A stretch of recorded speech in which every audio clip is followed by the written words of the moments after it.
Hi, I'm Richard Carlton at FMTraining.tv, where I am here with Jesse Barnum, a creator of 360Works, along with his brother Sam.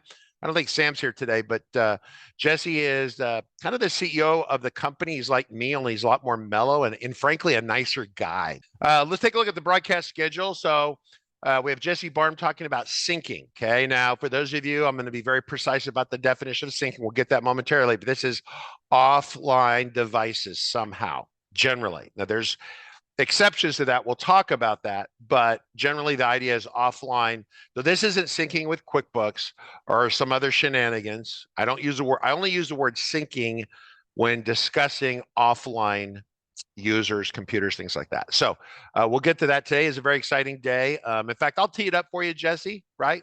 It's always better to have someone else tell everyone how great you are instead of you going, "Hey, I'm Jesse Barnum and I'm so beautiful and amazing." And everyone's like, "Oh God, just shut him up." Because if I promote your stuff, that means I believe in it, right? And so anyway, so yes, welcome to Mirror Sync with Jesse Barnum. So 360Works, a backup. Let me frame this up. Margaret, can you bring up a 360Works website? I'm going to talk about them. We're going to pretend that Jesse's not here, okay? So when I present about the FileMaker platform, I eat our own dog food. A lot of it's like Samsung vice president who told everyone that we have the new greatest Samsung, this is a couple of years ago, greatest Samsung phone. It's so much better than everything else. And at the bottom of the message, it said sent from an iPhone. That is most of the world that we live in. And so when you meet someone who authentically uses the right? They'll probably beat me out, but they use the software, they use the hardware, they believe in it. We are fantastic salespeople because we have real, legitimate enthusiasm. It's real, okay? And today is a conversation about real. Now, there's only a handful of vendors that I really have on the show on a recurring basis because I believe in their product. Jesse would be on here more, but he goes on vacation, he goes to Europe, he never around, and then he comes on the show, and I have to remind him and all of you that while for most of us, you might have done sync, you might have heard about it, but you probably haven't used his product recently, and you may have never used it at all. Jesse sees it every day. Margaret, it's the same problem you have when you're writing your books, your characters, you get tired of your characters, and you think that everyone else is tired of them. And it's only in Jesse's mind that we are tired of somehow talking about MirrorSync or any of his products, because in his mind, he talks about them all to himself every day in the mirror, talking about, oh, MirrorSync is this and that, and he gets tired of listening to himself talk. The rest of us are not like that. I had to explain to him, come on the show, let's talk about MirrorSync. So that's what this is about. So Jesse, 1, builds essential products. 2, RCC uses his 3, we tell our customers to use his okay? And in the event that there is a bug, which that does happen on every last piece of software, when we call Jesse, Jesse takes it seriously. Jesse gets it. Jesse understands it. And if somehow you don't feel like you're getting the proper attention, just text or call him and vibrate like an irate chihuahua, and that takes care of it. He will be on top of it, okay? So Jesse Barnum has a bunch of products we use. We love him. He comes on the show. He has a bunch, and they're like the top. Let's real briefly talk like your top 3 or 5 products, Jesse, that we care about. Okay, so MirrorSync is one. MirrorSync is our best-selling product. Our email plugin is very popular. It lets you send HTML emails easily, send through Amazon, do inbound emails. Scribe is very popular as well. Scribe allows you to manipulate Word, Excel, PDF documents and read and write to them from FileMaker, so you can like fill in forms or do find and replace operations in a Word file before you send it out. So check this out. Scribe customer. Garrett Debsky gets hired about 12 years ago to build a Scribe contract for using your product, right? And the customer does insurance policies. So the insurance policy is a Word file. Somehow the Word file is they put it in a container field. We press a button, the Word file comes out, and the user who's doing the insurance policy, he puts the data in, it takes a Word file, it edits the Word file. And because some layouts in the world cannot really be done in FileMaker layout, sometimes there's benefits of using Word or Excel, things like that. And so out comes the contract, okay? And Garrett builds this thing. We did videos about this 10 years ago. Fantastic product. Out of the blue, who do you think is insuring my helicopter? By accident. The same guy with the same software. I had no idea. The world is so small. I'm really glad we took care of him.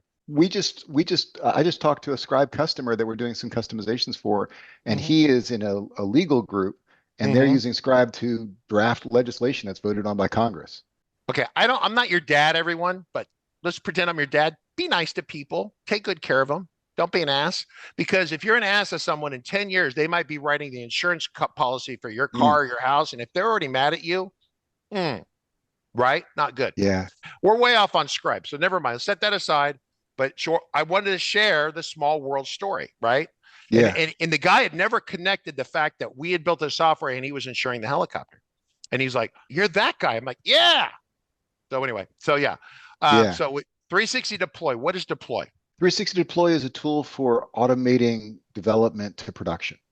So if you're working on a development version, either on your own laptop or on a development server, and you're like, okay, this is great. Now I need to get this change into production. 360 deploy automates that all. Yeah, one button, walk away, or set a schedule, walk away. Now, or you're a vertical market solution like some of the people here, and you want to update all your customers, all 20 of them. Yeah, so Cloud Mail is our product for doing like mass market bulk mail emails from FileMaker. It uses Amazon's SES service, which stands for Simple Email Service.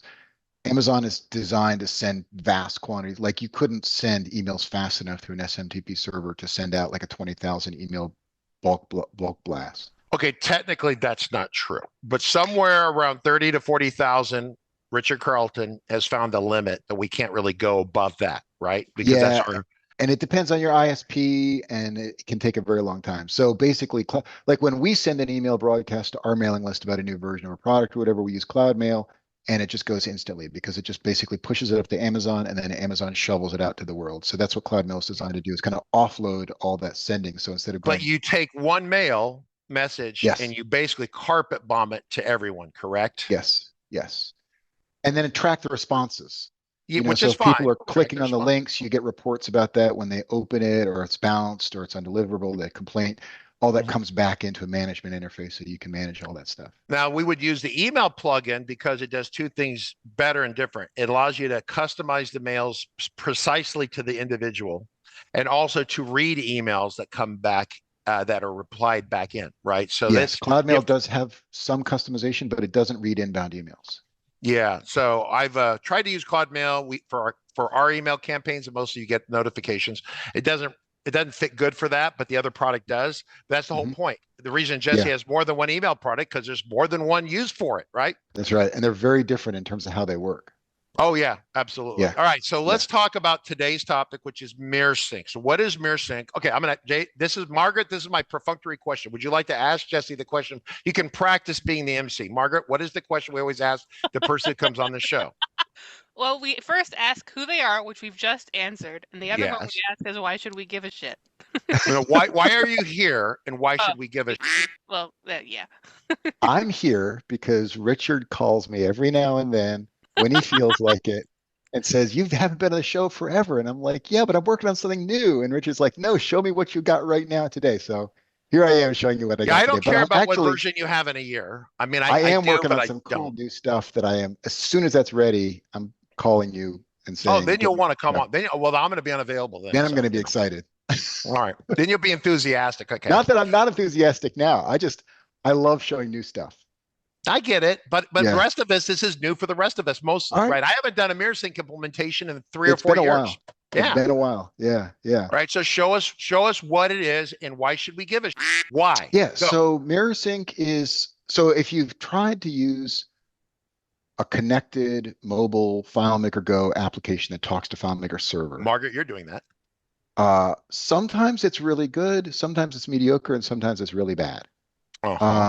And a lot depends on how good your cellular connection is, the efficiency of how well the solution is designed. Like a lot of the times I find that FileMaker server on a not so well designed solution over a cellular network is painful. So let me help everyone with the translation on that, right? So Jesse says that this could be useful if the internet connection is bad, or it could be useful if you're a really developer.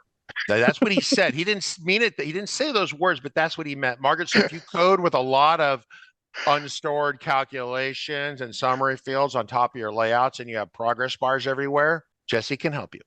So it's striking to see searches on FileMaker Pro or FileMaker Go when you're connected to FileMaker server and you run a report and it takes a minute, 5 minutes, 8 minutes, and then you get them on a local copy of FileMaker Go, and the same thing takes like 5 seconds or less, because there is just working on a local file is extremely fast. It's also you don't worry about if let's say your business is doing home inspections. So you're going to go out and you're going to inspect people's basement for leaks. Well, one of the things that's going to happen when you go down to the basement is you're going to lose your cell signal. So you're trying to go through your great, wonderfully designed FileMaker mobile application and checking off, yes, I checked the water heater. Yes, I checked for radon gas. I did all this other stuff. And then you say, sorry, can't connect a server. And then you're like walking up to the second floor to try and get cell signal. Or here's one. This is a real situation that one of our clients is in. You build cell phone towers. And if you're building a cell phone tower and you've got cell service, you have followed the wrong directions. Yeah. Right. Yeah, So there's lots of oil pipelines. We do a lot of stuff where people are out in the field, pool inspections, lake and environmental stuff. Anything where you either have shaky internet, have no internet, or you just want it to be faster. God, he's so nice. I was waiting for him to say shaky internet, shaky developer, shaker. The other really cool thing is being able to turn your phone off, put it in your pocket, open it back up, turn it back on, and it's exactly where you left it. And it's not saying reconnecting to server or lost connection to server, re-log in, or anything like that. Like, it's just really nice that it's just always there. And you switch to that. So there's a lot of benefits of working with. Okay, so now you've made the case. So how do we take advantage of this stuff? You want to show you? Do this. Let's do a demo. Should I start sharing my screen? All right. So you guys all know I'm talking about MirrorSync 6. I'm Jesse Barnum, the president of 360Works. You can email support@360works.com. My email, in case you want to get to me directly, is jesse@360works.com. But honestly, I read the support emails before I read my own emails. So that's probably the best way to get a hold of me. I'm the principal developer of MirrorSync Safety Net, and I've kind of been involved in almost all of our products. And this is stuff that we just talked about. This is basically these bullet points I'm going to skip right past because this is just what we talked about. And let's get to demo land. So what I'm going to do for my demo is I'm going to show you that it's really, really simple to set up MirrorSync for a solution. And the solution I'm going to set up is FM Starting Point, of course. So let's get to Starting Point. So what I've done here is I just downloaded Starting Point like 2 hours ago from the website. So this is not a copy that I've done anything to. I did actually change one primary key, which I emailed Miles about to give him a suggestion on what I would change about one primary key. That's the only development and change I've made to this file. So basically this file is stock vanilla, just straight from the RCC website. And shockingly, totally free with no ad. Yeah, what do you say? You have ads and you can pay to get rid of the ads, like microtransactions. Yeah. I mean, I think Starting Point is a terrific product. It really looks nice. It's well designed. It's easy to follow. When I'm going through and doing development in Starting Point, I don't feel like I'm having to search through layers and layers to find things. And I mean, I wish my relationship graphs look like this. It's a nice anchor buoy setup. It's really good. I mean, honestly, it's really good. And I think it represents kind of like a typical use case for what a lot of people are doing. You got a FileMaker thing. It's a single file solution, which is really nice to work with. And so what I'm going to do here is I'm going to add syncing capabilities to FileMaker Starting Point. There is one thing that I don't want to say cheated exactly, but one head start that we have with FM Starting Point, which is if I show the status bar and I go to layout mode, you'll see there's this MirrorSync folder here, and there's all these layouts. These are already done for you. That's not cheating. That's where we did the hard work for you to help you get started. Yeah, and all these layouts are just blank layouts. There's nothing on them. So it was just basically saves people watching this demo from watching me go through 32 things, creating a new blank layout for each. So it's one layout per table in the system, or every table that we want to sync? What do those represent? It's one per table that you want to sync. So if you've got 32 tables that you want to sync, you're going to create 32 layouts. The layouts can be totally blank. So, I mean, you're going to create them very quickly. It's just tedious to watch. And so if you're using Starting Point, if you have Starting Point and you want to add syncing to it, if you have a version of Starting Point that already has all these sync layouts, which I think we added these a few years ago when we did the last demo. So if you've done starting point in the last few years, you probably already have these layouts in your starting point.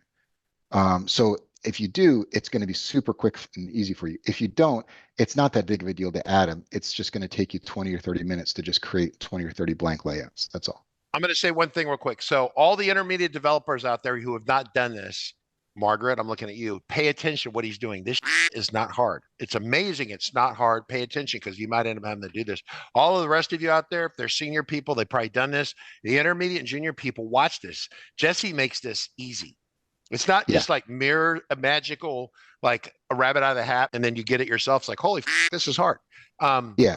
It's easy. So what we've basically got here is we've got a file that's got all of these blank layouts already set up for us.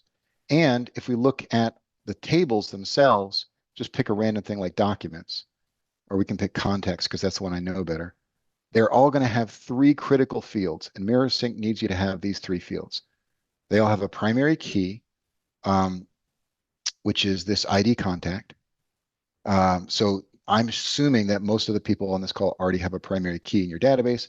But if you don't, if your database is so old that you didn't use primary keys for it, you would need to add a primary key. In your Everyone here has been watching our training, and I guarantee that they follow everything I say, and I guarantee they have a primary key. Yes. So you need a primary key. It can be named anything you want. You need a modification timestamp, can be named whatever you want. And you need a creation timestamp, can be named whatever you want. So those are the 3 prerequisites. All the things in starting point already have those things. So that makes it easy. So Margaret, there is a question that's being asked right now, and either it's been asked or you're thinking about it, but I will take that question now. Jesse already knows because we had huge debates and fights about this, and then he eventually won. The UUID versus UUID versus serial. Yes, that is a topic that always comes up when we're talking about syncing. And MirrorSync, so I can get into really complicated. Let me just hammer it. I'll save you from the effort. So go ahead. Real quick, when I'm training people, brand new developers, which is a bunch of people that do FileMaker work, a primary key is a unique number. And we start at the number 1, 1, 2, 3, 4, 5, and the numbers never repeat, and they're unique. However, if you have your copy of FileMaker and then Fred has his laptop or iPhone out in the field, and he starts creating records, and they're 1, 2, 3, 4, 5, and you create your records 1, 2, 3, 4, 5. Create 25 at the same time, and not. You could create records that have the same primary key. Yeah. Which is bad juju. So you get around that by using UUID, which is this random 32-bit whatever this thing is. It's ugly, right? It's hard to explain UUIDs to brand new people because it causes their heads to explode generally. And when you're training, especially trying to debug a relationship, he doesn't know why it works. So we train at serial numbers, but UUIDs are kind of where you go more professionally.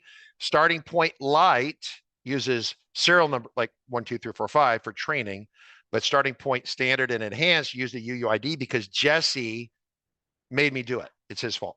And MirrorSync actually has, I think, a pretty unique feature that it will work with serial numbers as well. So if you were using 1, 2, 3, 4, 5 as your serial numbers, and let's just say, Richard, you had 1, 2, 3, 4, 5, and Margaret also had 5 different records whose primary key was also 1, 2, 3, 4, 5. MirrorSync will actually work with that so that your records would get synced to her device as 6, 7, 8, 9, 10, and her records would get synced to yours as 6, 7, 8, 9, 10. And MirrorSync would remember that. So MirrorSync will know Richard's number 1 is actually Margaret's number 6. And Margaret's number 2 is Richard's number 7. And it gets super weird and messy, but MirrorSync does a really good job keeping track of it all. The thing that's confusing about it, and this is where people generally are better off with UUIDs, and this is why I forced you to switch to UUIDs, is that if Margaret calls Richard and says, hey, Richard, take a look at record number 2, that's not going to work because MirrorSync knows that Margaret's number 2 is Richard's number 7, but Richard doesn't know that. So Richard's looking at his number 2 and being like, this has nothing to do with what you're talking about. Okay, so this is called FooBar. The other day I had an instructor, one of my instructors, we're working on an advanced rating in the aircraft, but he's young and he doesn't know what FooBar, he didn't know what FooBar was, right? And I wrote FooBar on my checklist.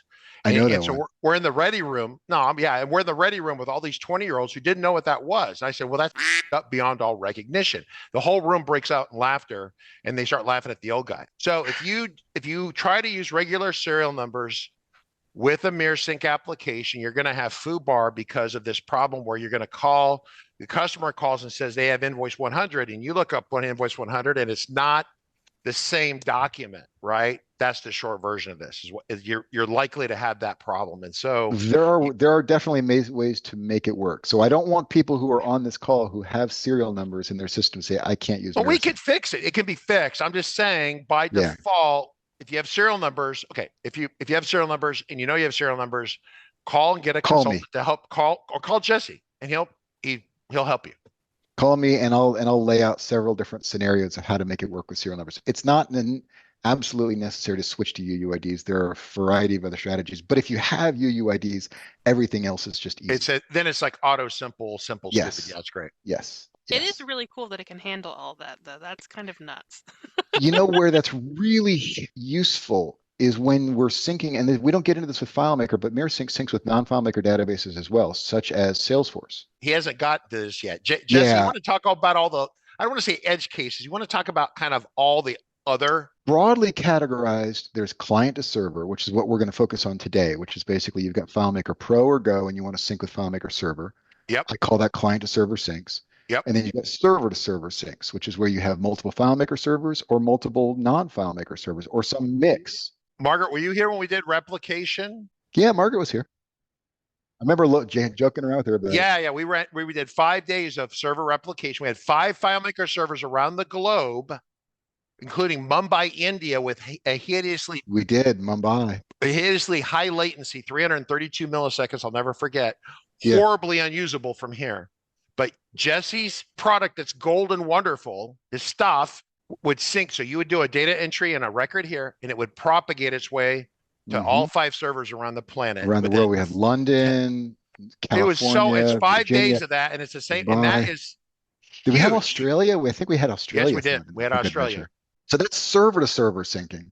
That's server to server. You can do that too. That's a whole different use case for that. That's not about, I'm in somebody's basement. That's basically like I've got multiple people around the world, or even in the same data center. I want to have 2 FileMaker servers. So if one goes down, I've got a full copy of it instantly ready to go running on another server. So the replication is good for having a closer server to you or multiple servers in the same geographical area with redundancies. And this, as our demo, we actually load balance. So as you came in, it would direct you to the correct server that was closest to you. That was awesome. And I think we did a live demo where we shut down one of the servers and demonstrated that everybody connected to it just seamlessly switched over to the other one. Oh yeah. It's a cool demo.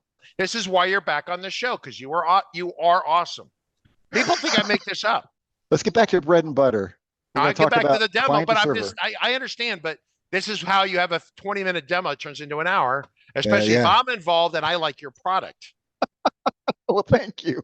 It's really boring just with just me talking. That's a really boring session. That's a good question about the serial number and the UUIDs. And it is an issue that pops up. And if anybody on this call has more questions, it's something I talk about all the time and explain how it works and explain how you can make it work with either serial numbers or UUIDs. So do not be afraid to give us a call at 360Works and I'll be happy to talk to you about it. You can email support@360works.com, at which point we will schedule a call and then I will get on a call with you. Now, I like talking about this stuff. Real quick. So, Margaret, do we have any other questions before we let Jesse move? We do have a speedy question. So I could add these fields without modifying anything else in the table, and it works. The 3 fields they put are mirror sync, primary idea, mirror sync, create timestamp, mirror sync, modify timestamp. Yeah, you can have as many fields as you want, and you can add new ones, and mirror sync will automatically detect them. It won't sync them if they only exist on, like, for instance, if you go to FileMaker server and you add a new field called notes and the notes field doesn't exist on your mobile copy, then obviously we can't sync it because it doesn't exist. But as soon as you make your copy and now your mobile file also has a notes field, mirror sync will detect that and it'll start syncing that. That's another function he hasn't got. We haven't got to this yet, but there's another function where you press the button and it says, oh, your database is out of date. Would you like a fresh one from the FileMaker server? And so it brings down a database from the FileMaker server, a fresh one with the notes field, and then it gets up to date. It's awesome. Yeah. So, and your users will automatically get prompted when they run a sync that says, hey, there's a new version named such and such. Do you want to get it now? And you can say no if you're in a hurry, or you can say yes, and it'll just throw away your old file. And we're off in the weeds. All right, keep going, Jesse. All right. So I am looking, so I've got MirrorSync installed on my own computer here, jesselocal.360works.com. We're not going to do any demos, live demos today with people connecting from like all over the world because I've just got it running on my own laptop here. So I'm just going to launch the MirrorSync client that downloads an application onto my computer. I'm going to look at my downloads folder. Here it is. We've got an OS 10 version as well as a Windows version. And this runs fine on Windows Server, Mac Server, and Linux Server. We just don't have a Linux configuration for it because not many people are running a GUI on Linux. So you do it through the command line? Is that what you do? The installer's through the command line. Yeah. Okay. Yeah. Yeah. You use RPM. The installer for MirrorSync is the exact same thing as the installer for FileMaker Server. If you can install FileMaker Server on Linux, you use the exact same commands to install MirrorSync on Linux. Perfect. So you've already installed it on this computer. Is that what we're doing? So you've already done the installation, and now we're logging into the server. Yeah, the config client. The config client. Okay, great. So which server am I connecting to? It's the same. Here, I'll copy this URL here, paste it here. Yeah. So that's the URL we're connecting to. Username and password, you set those. 1, 2, 3, 4. Got it. I realized that I don't remember. You don't remember your password? I set up so many demos. Hold on. I ought to get a button that I can smack that just plays technical difficulties. All right. So, Margaret, do we have any other questions real quick? ASAP sign printing. Hello. Where within the new FMSP does the MirrorSync stuff live? Is it in the preferences tab? Well, we created a bunch of layouts for you, right? And that's what he's doing today. He's setting this up today. So this is now ASAP Signs, I think they're one of our customers. I don't know what version of starting point they have. It might be a year or two, but yeah, in general, and it's pretty easy to, if you don't listen with starting point, we built it. So it's just almost like a drag and drop and it works. Mm-hmm. But if you have an older version of starting point where maybe this doesn't exist, or you have some other solution, it's pretty easy to add this stuff. So you need a layout for each table that you want to sync. And then you need the 3 fields in there for sure, which was a primary key and then a modified timestamp. And then what was the other one? Timestamp and a create timestamp. Got it. Yeah. Okay. Aren't those fields that are automatically added to a database when you make it? Yeah. If you create any new FileMaker solution created is going to have automatic fields added to it that includes those ones. My web server won't come up. This is not a MirrorSync issue. This is a web server issue. Oh. Okay. Well, we're gonna keep talking here. Why don't you just ignore us momentarily? Yeah. All right, Margaret. Other questions that we have while Jesse works on this. So what is it that makes UUID so complicated? You always tell me it's complicated. I believe you about it, but I don't know. Okay, what's complicated about it is that, Margaret, once you quit sharing your screen, Jesse, quit sharing your screen. We're gonna have Margaret share her screen, and we're gonna cover this real quick. This also gives Jesse a chance to fix his machine or restart or whatever he's gonna do. Real quick, so the UUID, if you go to a FileMaker file, Margaret, and just go give me a file real quick, create a field, just do it, right? Yes. Okay. Create a brand new field. And this is what comes up. And for those of you wondering about this, I do apologize, but there's always something we can talk about. So this is a brand new file. Just create a new record. So we have a new record. Oh, okay. Okay, a new record. We'll need to do that too. Okay, new record. Now you go to field definitions and add a field called its primary keys in there. It's the auto one that Claris created. I don't know if it's there. Just double click it, see what it's got, or hit the options. Calculation down there, go down the calculation, see what it's set for. It's set for UUID. There's also UUID as number. If you have a choice, use UUID as number because it will scale. If you ever get into millions of records, it will scale better. And so it's only numbers, not any alpha characters. So I should you could do UUI. It's get. No, it's a get. It's okay. get function. Then UUID. See, there's as number. Technically, that's better. Okay. Hit OK. Hit OK. Hit OK. Hit OK. Make sure it's on the layout somewhere, Margaret. We need to find it. Okay. Right? Get rid of the web viewer. Just click the web viewer right there and just nuke that. That's the dumbest. Put the field. There we go. Nothing like doing a demo live, Margaret. See how much better you've gotten over the years? Like Margaret's really quite good. So here's the rub. Now create another new record. Just create another record. Give me 2 or 3 or 4 or 5 new records. Now go backwards and look at those numbers, right? Those numbers are not anywhere near similar to each other. No. When training a person on a relationship, if I say record 1 or record 10, record 10 over here matches record 10 over here, you can see if I start drawing over here, you're going to see the number 10 over here. And then over here, you'd see a 10 over, a 10 over here. And you're like, hey, that matches. Or maybe it's 9 and it's 10 and it doesn't work. And you're like, oh, I can see that 9 and 10 doesn't work. But if I say this side over here is 22460176198333211111115333221, and then you check the right side, your head explodes. It's unnecessary mayhem, right? You're going to be in therapy. And because what you're trying to do is figure out why the relation didn't work, and you're trying to see if those two things match. So you look at the last 3 digits of it, maybe it matches. Senior engineers get good at this, but when you're brand new, I'm trying to tell you that 10 matches 10 or 9 matches 10, it doesn't match. Or Carlton, does that match Barnum? No, doesn't match. But Carlton matches Carlton or Barnum matches Barnum, right? And that's, see, then you learn relationships. Then once you comprehend that, then we add more complexity.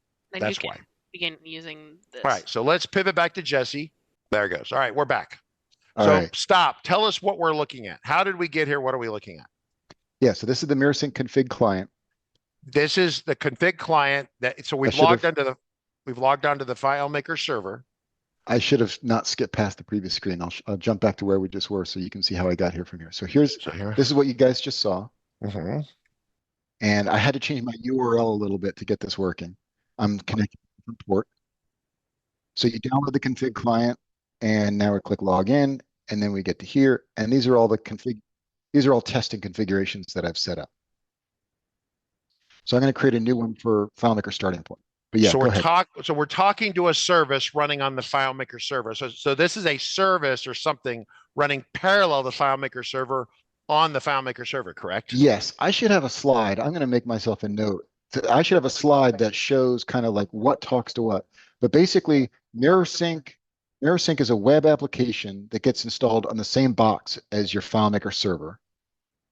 But and so when a sync happens, FileMaker Go or Pro is not talking really to FileMaker server. It's talking to MirrorSync using HTTPS over port 443. And then MirrorSync is turning around and talking to FileMaker server for you. So all the you re-engineered this, haven't you? Is it using DAPI? Is it DAPI? In version 5, we were using the XML web publishing engine. In version 6, we're using the data API. Data API.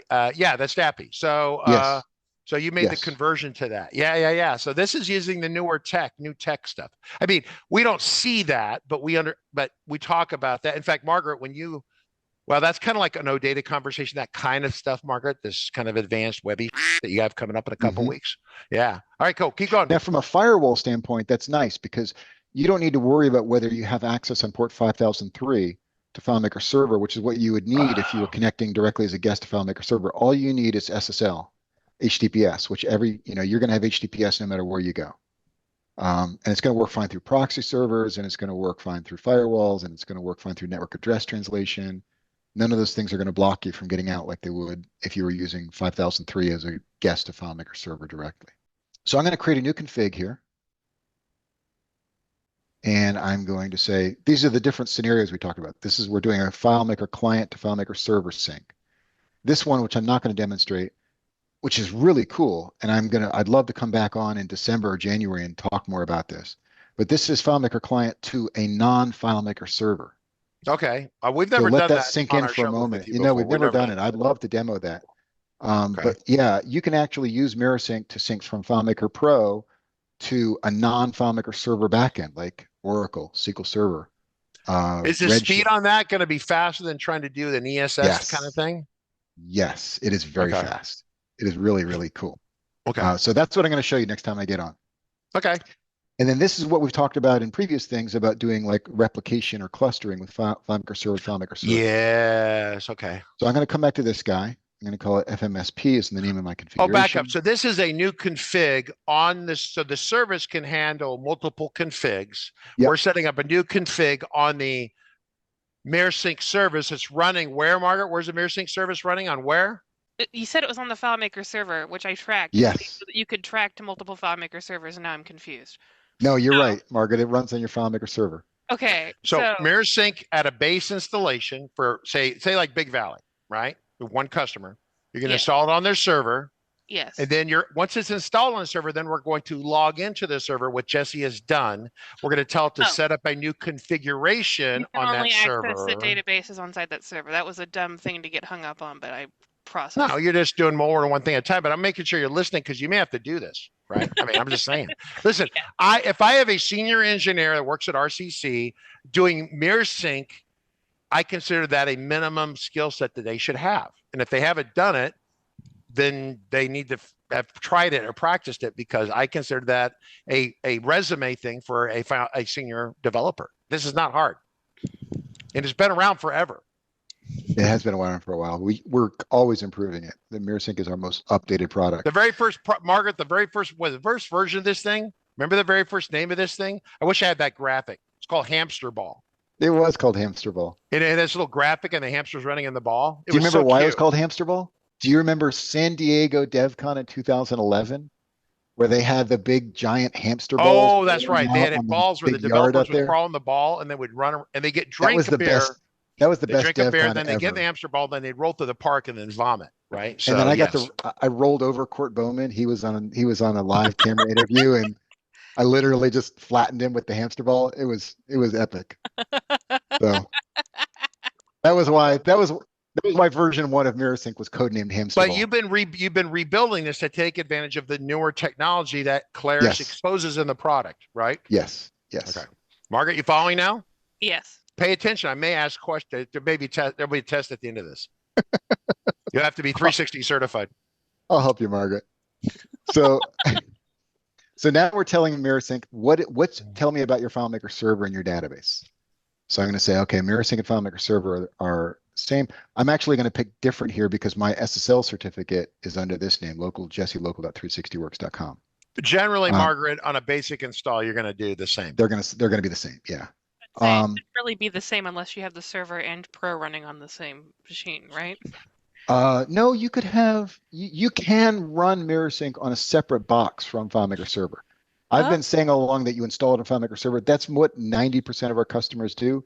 But we do have some customers, especially heavy volume customers, that have one box just for MirrorSync and one box just for FileMaker. Yeah, one dedicated server, because MirrorSync is got so much load, it needs its own. Yeah. And it has its own virtual server, whatever, but it's its own deal. Or like for hosting, like we do hosting as well. We run one MirrorSync box for all of our hosting customers. And then, so we run many FileMaker server boxes in one big MirrorSync box. So it doesn't have to be on the same box as your FileMaker server. That's just how most people do it. So now I put in my credentials for FileMaker starting point. I put in my credentials for my FileMaker server, choose my database. I think I've got FM starting point here. Next. Now this is the part, this is the hardest part of the process. And it's not hard. This is basically just 4 copy and paste operations. Okay. So step 1 is Pythagorean theorem of the warp drive conduit is. So now we get into FileMaker stuff. So I'm going to go into FileMaker and I'm going to look at my tables. You know what I'm going to do? I'm sorry about this. I'm going to trash the file on my server. And you're going to get a fresh copy of FM starting brand new copy. Step 1, copy the MirrorSync table from MirrorSync support file. Okay, so we've got, now that file already exists. And the table already exists. Table already exists, which is scaring me a little bit. Did we ship it like that? I think it might be shipped like that. Okay. All right. All right, so let's keep going and see what happens here. So I'm going to, again, open up my support file and copy and paste my script folder. Yeah, there's a leftover MirrorSync 6 folder here from before. All right. And then I'm going to go to step 2, which is renaming the script. Okay, now we're looking better. So we've got our check mark here. This is telling us that we need to copy this URL and paste it into line 6 of the MirrorSync script. See right here, set variable MirrorSync URL. So I'm going to jump back to here. I'm going to go to line 6. I'm going to replace that with what I just copied. Save my change. Going to jump back in now. We get a little green check mark here. So that's good. Yeah, the green check marks really kind of help you know if you're running into a problem. And now step 4 is copy the MirrorSync layout from the support folder. So I'm going to go back to the support file. I'm going to go to the MirrorSync layout. I'm going to select all the objects on here, copy them, come to my starting point file. Go to the MirrorSync There it is. layout. MirrorSync. Did I'm you, gonna by the way, delete was that already in there? Did we have that? I've just got a request off the tech support to check and see. So we don't want that table in there, correct? On the shipping one? I think it would be better not to have it. Yeah. Okay. So I will make sure it's not in there. And if it's in there, we're going to kill that one. Yeah, That way I that can't you- tell if what I'm working with right now is from It's my been- own practice or if it came this way off the website. I'm not really We're sure. verifying that right now. My tech support team is on the job. All right, so we've got all 4 green check marks. So that was pretty much our setup right there. And it didn't go as smooth as I would have liked, but there wasn't a lot to it. Now we get to the optional steps here, which I'm going to go ahead and do. If you'll be syncing with FileMaker Pro or Go, you can create a button on one or more layouts that your users will press when they want the sync to run. This button should call the MirrorSync 6 script. If you don't add this button, users can run MirrorSync from the scripts menu. So if I'm back in starting point, we've got this MirrorSync script, so they can run it from the scripts menu, but it would really be a lot nicer if there was a button for them to click. So I'm going to jump over to my home button, my home screen. I'm going to go to this button bar. I'm going to add a new thing. I'm going to call it sync. Let's see if I can find a good icon for it. Here we go. That looks nice. And I'm going to say when this button is clicked, we want you to run the MirrorSync 6 script. Okay, so now that's going to call the MirrorSync script. If I jump back to my other optional steps, if you would like for the initial sync to run automatically when the offline file is first opened, set the MirrorSync 6 on first open script as your startup script or call it as a subscript of your existing startup script. So I'm going to go to my startup script. We don't have to do these steps. This is just a nice to do so that when the user first opens the file, it just runs their initial sync immediately. Keep in mind it exits out on certain clients right there. So that's okay. Worst okay. case scenario, it doesn't run this and they'll just need to sync it themselves the first time. Okay, because so for those of you wondering about starting point right here, you can see that this is if it's some sort of weird tablet or something like that. This is WebDirect, another different WebDirect, and then yeah. And so they will halt right there. So I'm just letting everyone know.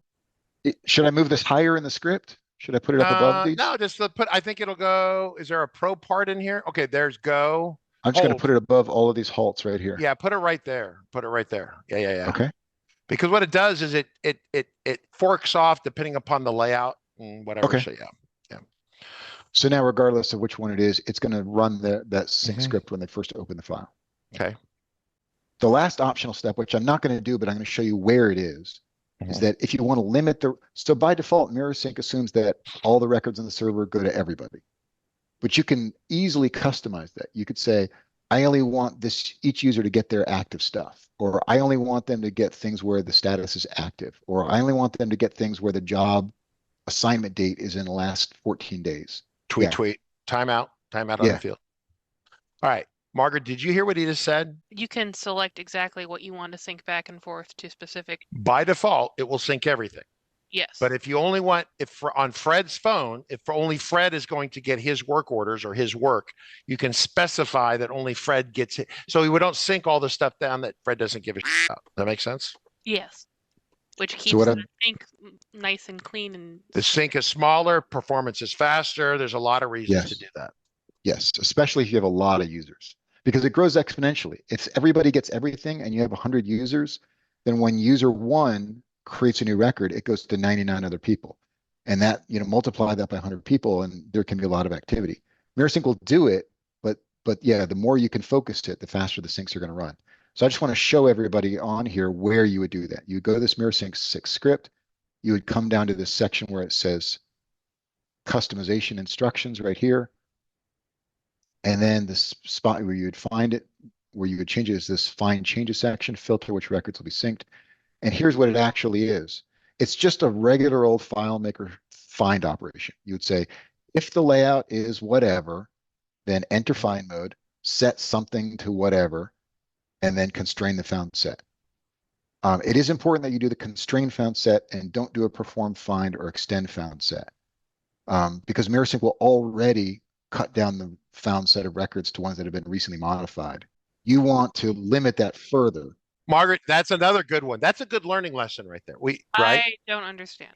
Okay, so when we slide into line 217, at 217, the state of the database is that MirrorSync has already found the records it thinks it should sync. Oh, it's already in a found set. So Yes. you need to constrain it and not overwrite the pre-existing found set. Okay. Yeah. Exactly. Yeah, I'm glad we said that because I promptly would have done it. I would have said, "Oh, Jesse's full of shit. Delete that. Put a perform find in there." I'm just, you know. So that's where you'd filter it. If you can, so it's not hard to do this. You don't need to write SQL statements. Old versions of MirrorSync, we made you write SQL statements. Now you just go into FileMaker and you do the finds that you're used to doing and you constrain the found set. And the get account name, by the way, right here is going to return the account name of whichever user is doing the sync. So if Jesse, Margaret, and Richard are all their offline users, if Richard is doing the sync, get account name will return Richard. So you can use that to find just Richard's records. This is good stuff. All All right. right, can we run it and see if it actually works? Because we're taking bets here, and it's like even money right now. All right, so I'm going to speed through the rest of this. This is just saying, be sure to create these tables and fields that we already have. The primary key, creation timestamp, modification timestamp. Now we get to the spoke database, which is going to be your offline copy. We want to log in with each individual user's own credentials. You do have an option here. If you don't want users to have to put in a password, you can pick this and it'll use whatever password you picked for the hub database. I don't recommend that, but some people hate it when asking users for credentials. I do have an SSL certificate. It's up to you whether you want to turn that on or off. It's a little bit faster to not do SSL, but that's, you decide how important that is. I'm going to skip a few of these options because there's a lot of them. I'm just going to gloss over the ones that are not that important what we're talking about. This screen right here. You can either check this box and then pick which specific things you want to sync, or you can check this one and it'll sync anything that starts with the word sync. And then when you add new tables, you don't need to come back into this config client. You just be sure to create a layout that starts with the word sync and MirrorSync will detect it automatically. Or not sync. Either way. Or yeah, if you want to remove a table from the sync, you would just make sure it doesn't start with the word sync. Yeah, good point. So this screen is worth talking about. There's a few things on here to be aware of. So we're talking about, so I'm going to put it in an email address here. So I'm going to get email notifications whenever a sync runs. I'll show you that. Time zone considerations. MirrorSync doesn't care about the time zones of your offline users, but it does matter if you have online users who are in different time zones. So if your server's in California and everybody who accesses FileMaker server is in California, then you say no. But if your server is in California and you have people connecting directly to the server from New York, then you need to do this and follow these instructions for setting up a host modification timestamp.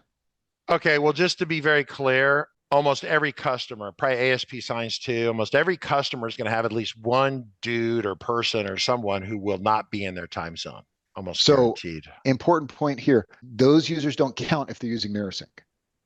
So if there's a user in New York who's using MirrorSync, you don't have to say yes. But if the user in New York is connecting directly to FileMaker server, that's when you would say yes. Does that make sense? That makes perfect sense. I do have official information here from my team. My tech support team reports that the MirrorSync table in starting point does not exist by default, which is what we want. We don't want it to exist by default. I must have added it to the copy that I was doing during practice. So coming down to these. You would pick MirrorSync managed if you were using serial numbers. We're using UUID, so we pick developer managed. Here's your sync direction. This arrow is going both ways, so it's going to sync from the server to the client and from the client to the server. You could pick just from the server to the client. You could pick just from the client to the server. Margaret, you follow? That was BVA. When they collect the photos. Yeah, it sends up one way. Yeah. Yeah. And you can set them differently for different tables. So if I see this checkbox here, same setting for all tables. If I uncheck this, these are all the same things, but organized in a different format.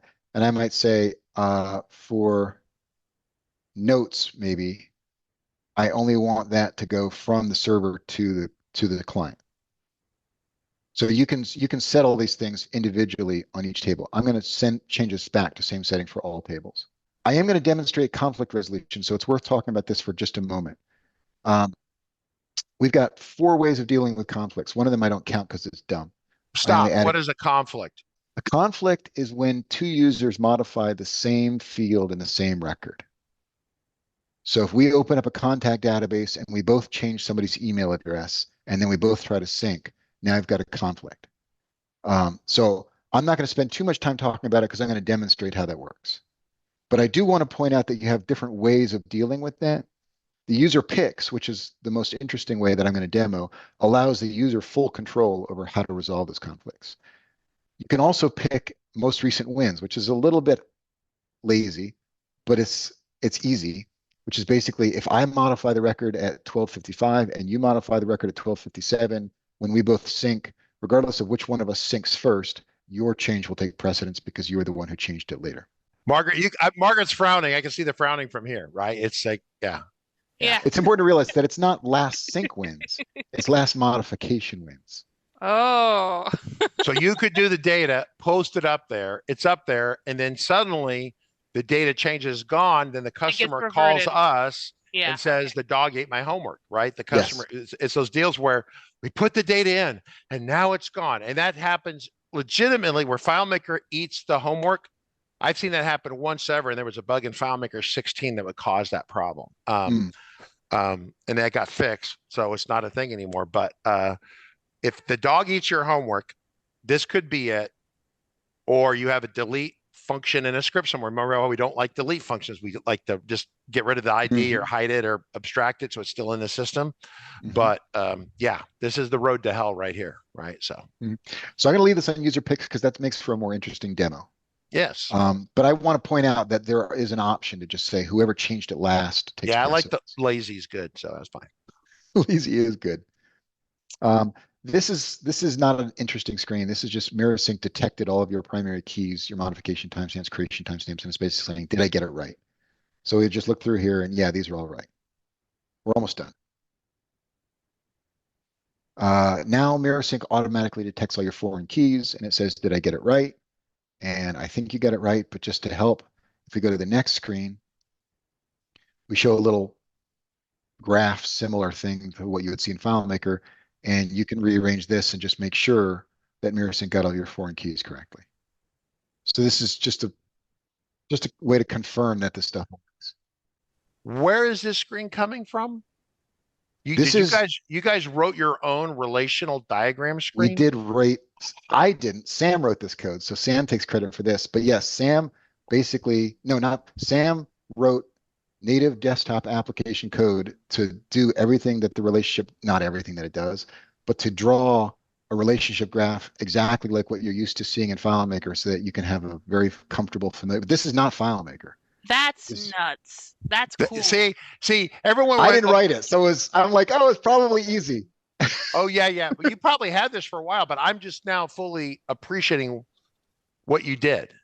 And so, for everyone, this is also why I put a little underscore, and it's an option F, makes like a little curly F for foreign.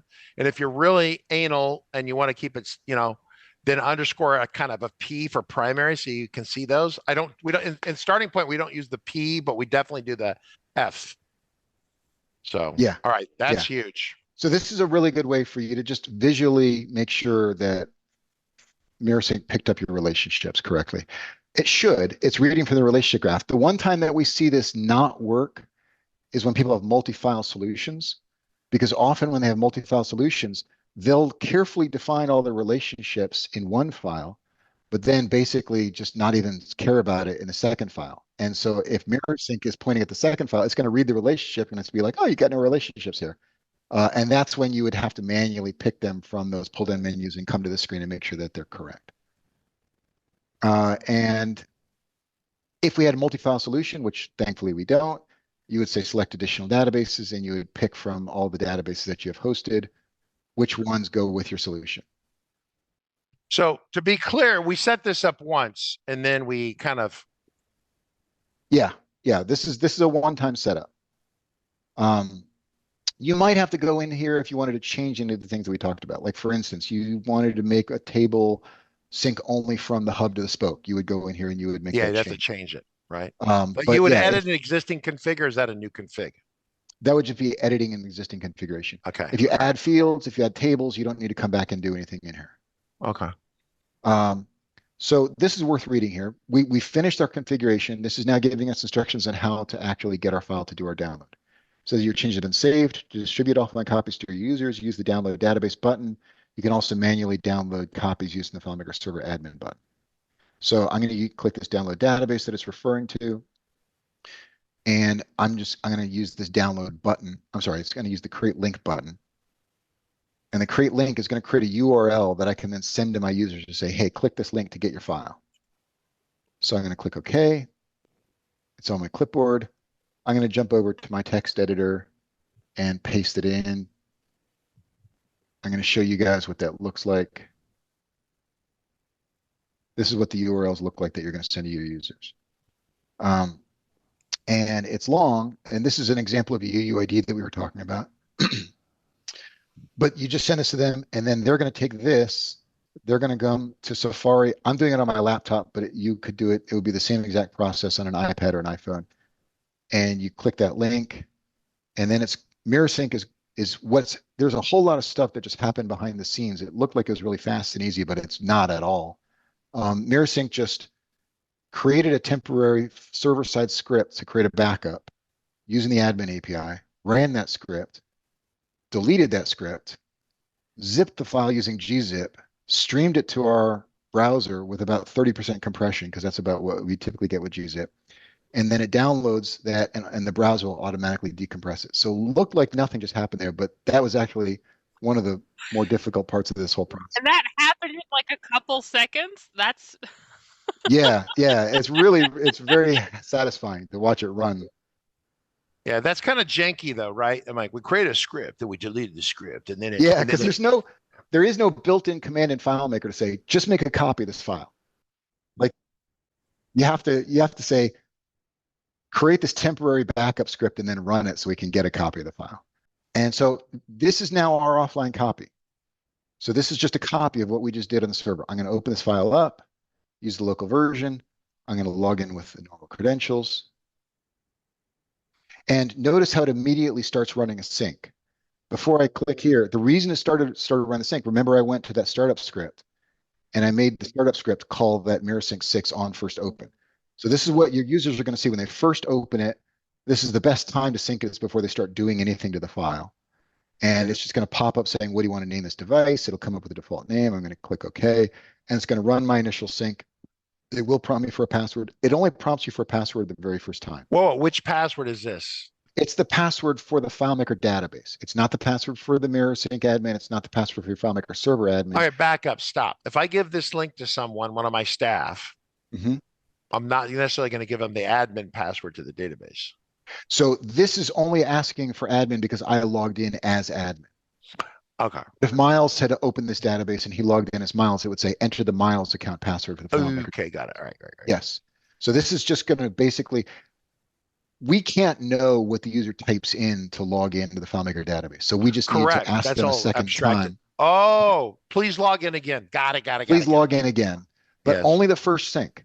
After that, we tokenize that and we store that so we don't ask you every time. So I'm going to click, I'm going to basically re-logging in. It's running the sync. You can see it going through table by table, looking for modifications. Is that updating on Zoom okay? Are you able to see that? Oh, yeah. We see it. Yep.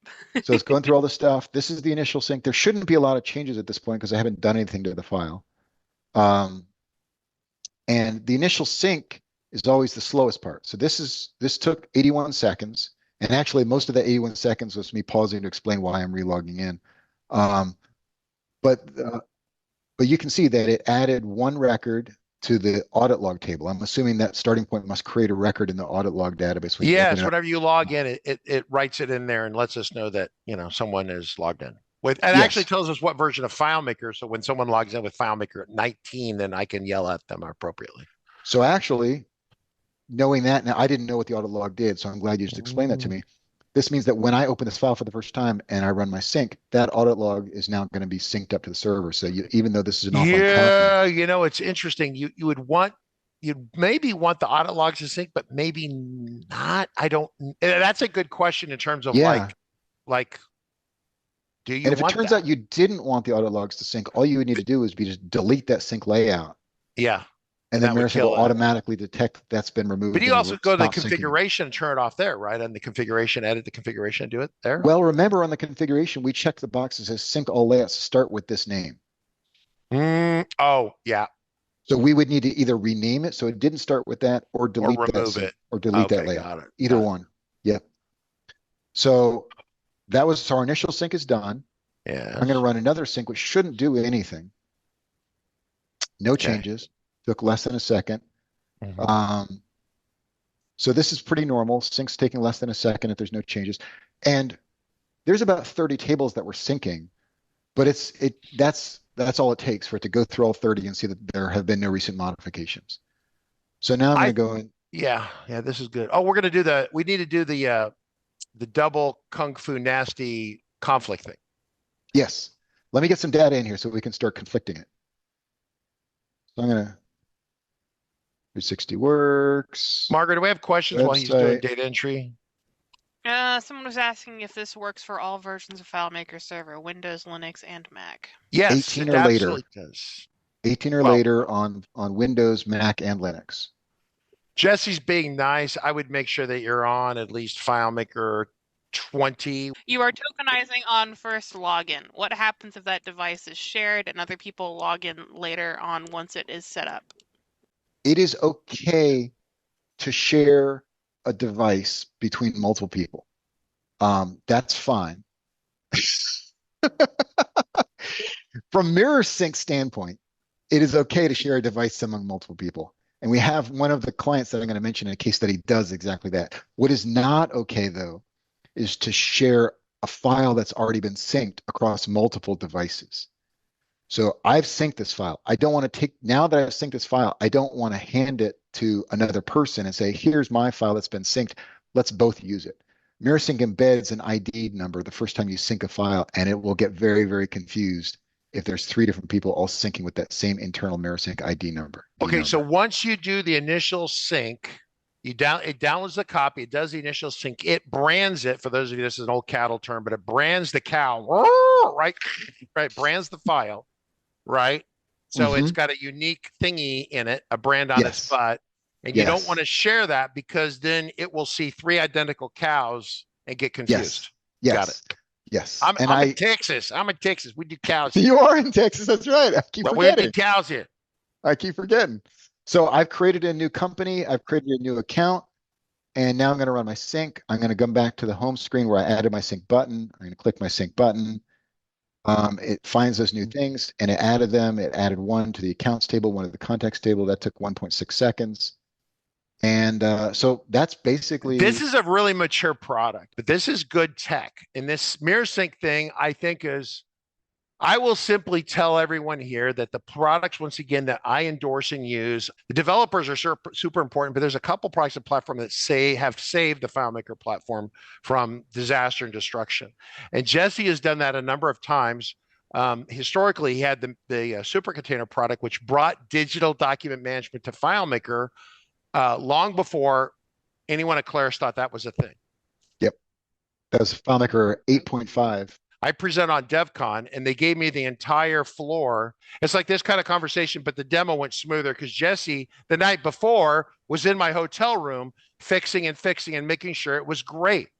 Right? Back to that. And it's not, not that it's wrong or there's a bug, is that Jesse gives a when it's not right. He cares. Jesse cares. And that in this world, folks, that matters. That really matters. So Christian Schmidt, that guy cares. Jesse cares. Right? Thank you. No, I'm just saying you do. And that's why I endorse what you do, because I know that if I call you, you will take it seriously. So let me, I promised I was going to show conflict resolution. So let me show you what this looks like on the server. All right. So now what I'm doing is I am opening, I think, is my offline copy. I'm going to shrink this a little bit. I'm going to move it to my right. This is my hosted copy. And I'm going to shrink this a bit to the left. And by the way, here's a cool trick for telling whether you're working on an offline copy or a hosted copy. Take a look at your file menu and see if you've got to save a copy as. Yeah. Oh, that's If nifty. that's disabled, you're working on the server version. Because they If don't you want you to have steal that, a copy off the server, right, that's right. Margaret? That's a security thing. Yeah, no, that If makes you have perfect that, sense. then you know that's the offline copy. That's how I often quickly just tell which one is the offline copy. So now I'm looking at my server copy. I've got Jesse on here. This guy here from the sync because I created on my offline copy. I ran the sync. It put it on my online copy. I'm going to create one more record and run one more sync just so we can see that happen. So let's run our sync.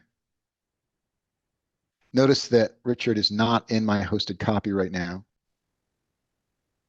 And at the second that sync finished, we saw him pop up over there. That's what's happening with the sync is that Richard is now in my offline copy here and my hosted copy here. So let's go do some conflicts with Richard. I'm going to change it on here to a category. Richard is a hot prospect. Clearly Richard is a hot prospect.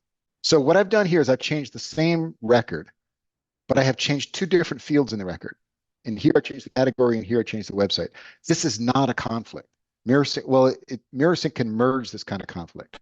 So when I come in and I do my sync, MirrorSync didn't ask me to do anything. Why was it not a conflict? Because we affected different fields. Is that what it was? Affected different fields, right? Yeah.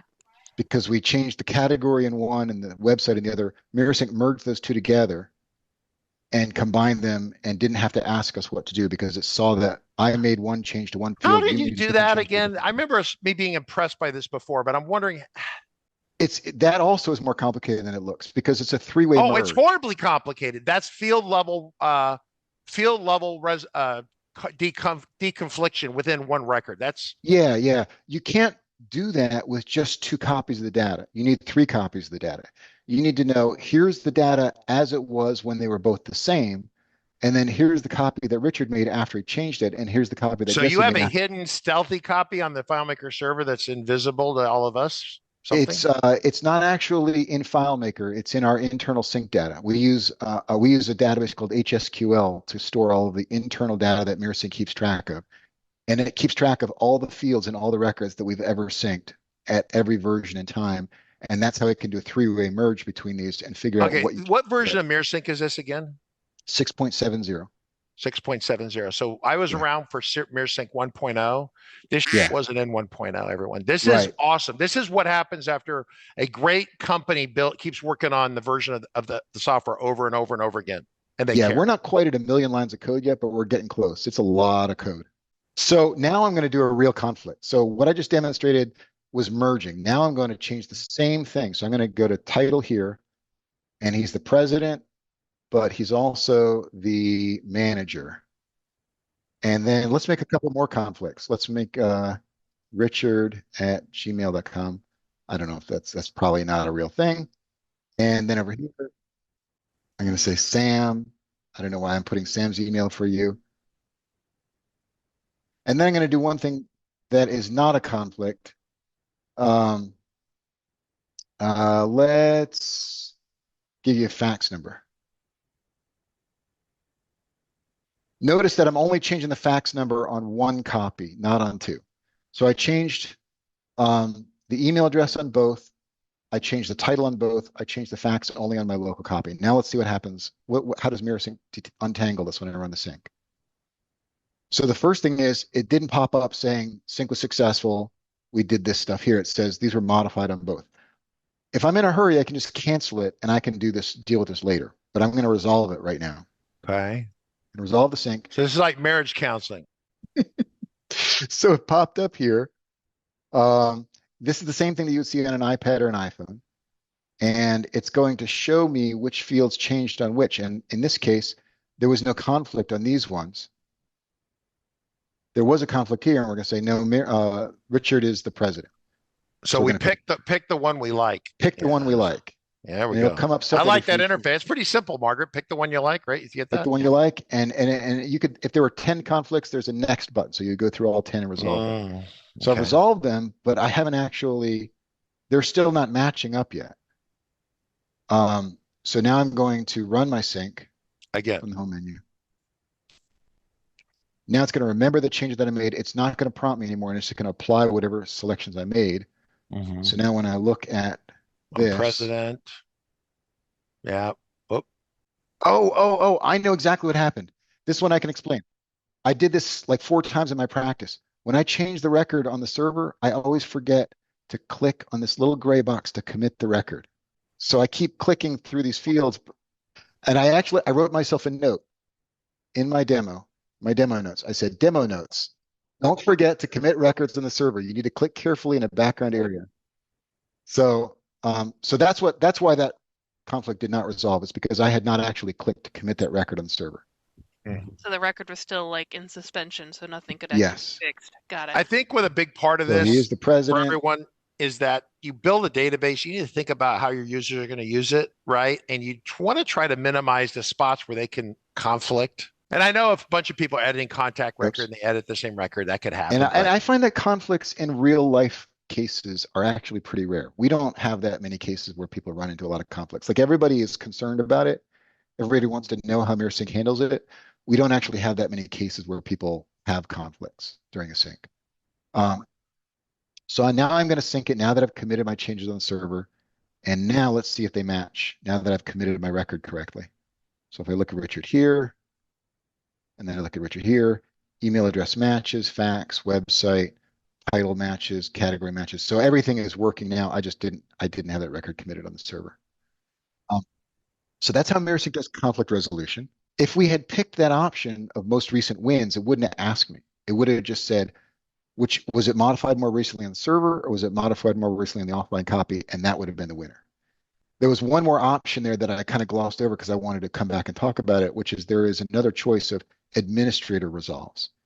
If you pick administrator resolves, then the same color-coded conflict resolution would come up, but it would be emailed to an administrator. If you don't trust your users to go through and pick the right field on the left and the right, you can have the email get an email sent to the administrator, and they can do it. And the next time that user runs their sync, it'll pick whatever choices the administrator made. I have a question about something that's probably deeply unlikely, but I'm going to ask anyway.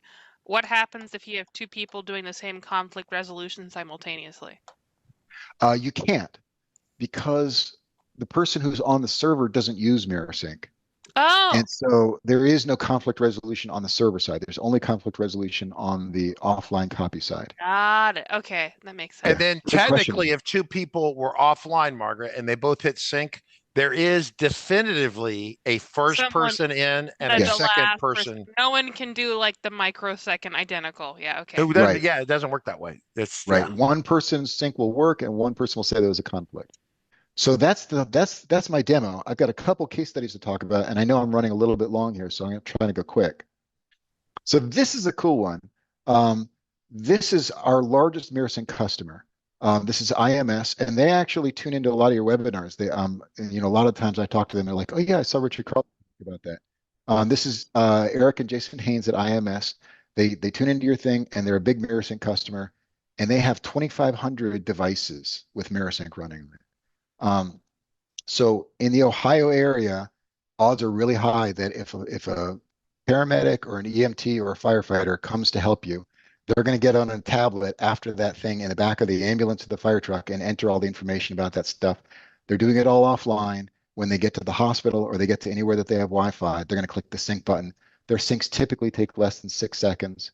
And that pushes it all to a FileMaker database that IMS builds to manage all that case management stuff for everybody. Okay, so this is not the alert to the hot. See, because a part of my life, all this stuff over here is either law enforcement related, fire related, or EMS related. Everyone we train, that's what we're training for. And so EMS, they go rolling code 3, trying to run people off the road, at least in the United States, I know. And so they're going to communicate with the hospital, but this isn't this part. This is like the ambulance company billing or tracking who they're going to bill after the event's over, right? This is them entering patient vitals. Really? This is them entering patient vitals, but it's not being pushed to the hospital yet. I heard the word "yet." Is that because they're riding around, dropping cell towers and picking up cell towers in the back of an ambulance. But when they sync, as soon as they're arriving at the hospital, they're syncing, and those patient vitals are coming in at the same time the patient's So you're coming. pushing that into the the sync is pushing it into the hospital amongst other things. Is that what we're saying? I don't want to misspeak, and this is not my solution. This is IMS. They know better than I do exactly how this works, but I Okay, know that's that fine.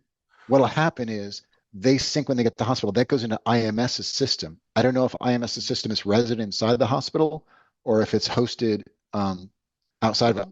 Typically, the EMS operators will have their own copy of what happened, and then they will also pass patient vitals and data to the hospital to add to the case file for that. As a doctor see it, like, oh, you had your arm fell off on the ambulance. They put it back on. Okay, so they make a note about that, right? So yeah. Yep.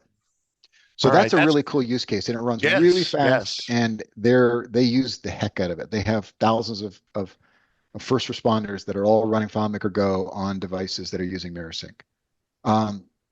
This one was a nonprofit thing that we worked together with Soliant on. Oh, I remember this. Yeah, Andy LaCase talked about this once upon a time. Yeah. So Soliant's the ones that built the solution. They go to these rural places in Africa. They do, I believe it's mostly optometry, although I'm not 100% certain on that. But I think they're doing eye exams and optometry stuff, and they have no internet access, so they're entering it all in their FileMaker solution, and then they're using MirrorSync to sync it all up to a centralized server when they return to a zone that has internet. And on a very similar sort of situation, this was another one that Andy LaCates talked about. This is Meet with a Mission, YWAM.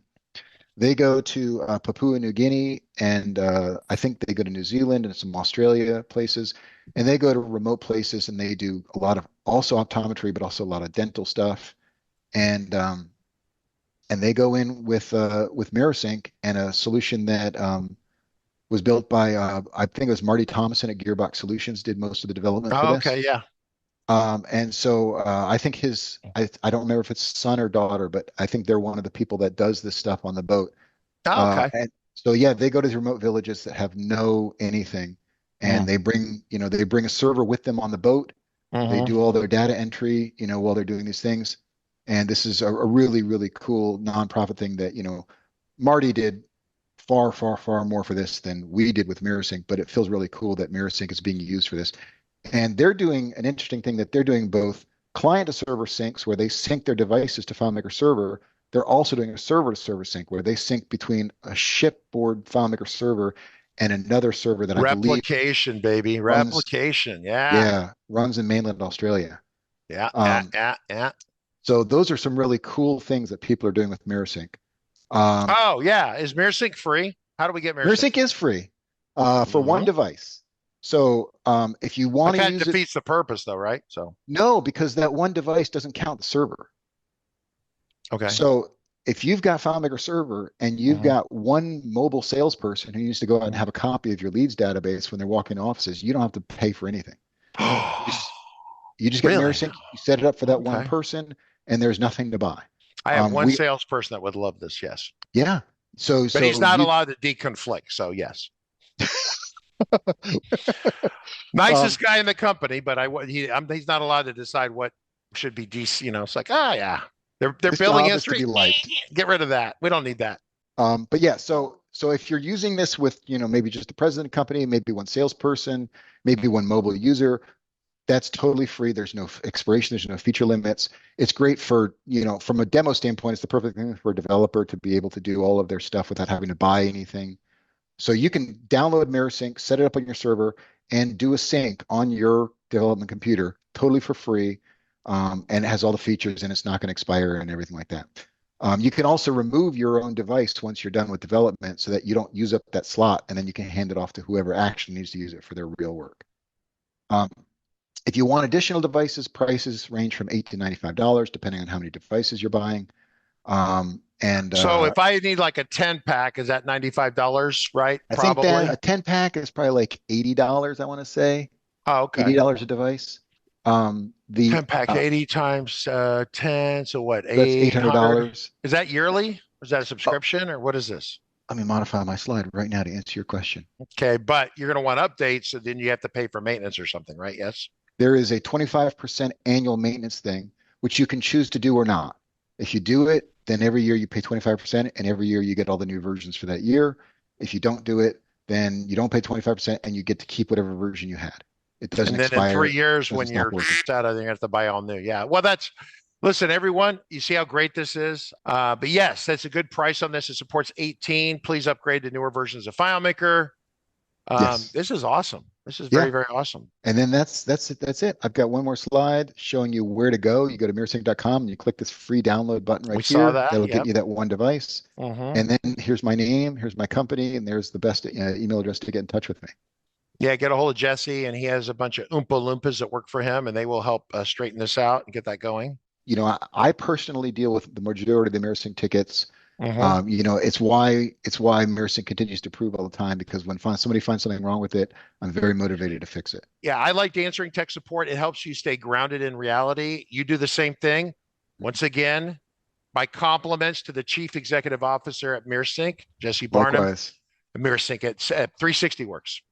I realize now what happened exactly with my demo. It's not that the things were already there when I downloaded it. It's that when I downloaded my offline copy, that got put in my downloads folder, and that's what I just re-uploaded as if it was a fresh copy to FileMaker server instead of throwing that away. It's the first time I've ever done that. That was really dumb. Weird things happen when you try to do live demos. That's just the nature of the creature. Most of his demos are smoother, but I like watching a real human struggle sometimes. It always makes me marginally nauseous when I watch some person just like breeze through it, and you know it wasn't that simple in real life, right? And so you saw what if you screw it up, instead of it taking an hour, it takes 2 or 3 hours. But for what you're getting out of MirrorSync, that's a minor investment. I will share one last thing, and then we will go to we'll leave. As I had an engineer, he might be watching this, doesn't work for me anymore, said, "Oh, I'm not gonna pay back at the time I think it was $500 for a copy of MirrorSync for a 10-pack or 20-pack or something. Yeah. I'll write my own." Famous. And I said, now this is where, as an executive, sometimes I should exert more leadership, but sometimes I let my staff make a mistake so they can learn from the process. Yeah. And so I said, you go and do that. And so like 3 months later, it's like 500 hours into it. He could only bill a small fraction out to the customer. He's working for free, right? I'm pissed off. He's mad. And I go, yeah, that sync stuff is kind of complicated. Oh, I'm never going to write my own sync solution ever again. So that right there, and the guy's brilliant. He's a pretty smart guy, smarter than I am. But you know, it's hard. You said you're coming up to 1 million lines of code. It's getting there.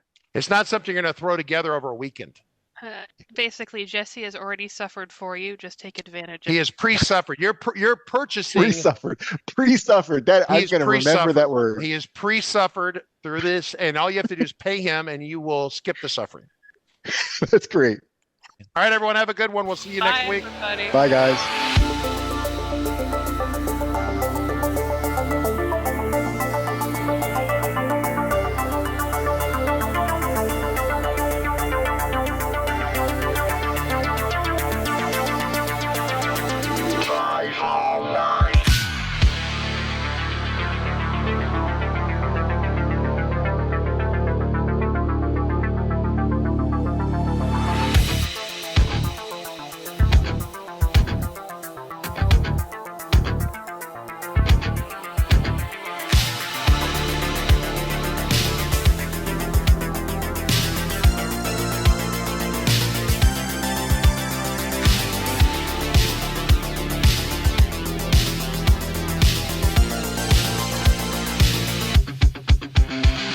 No.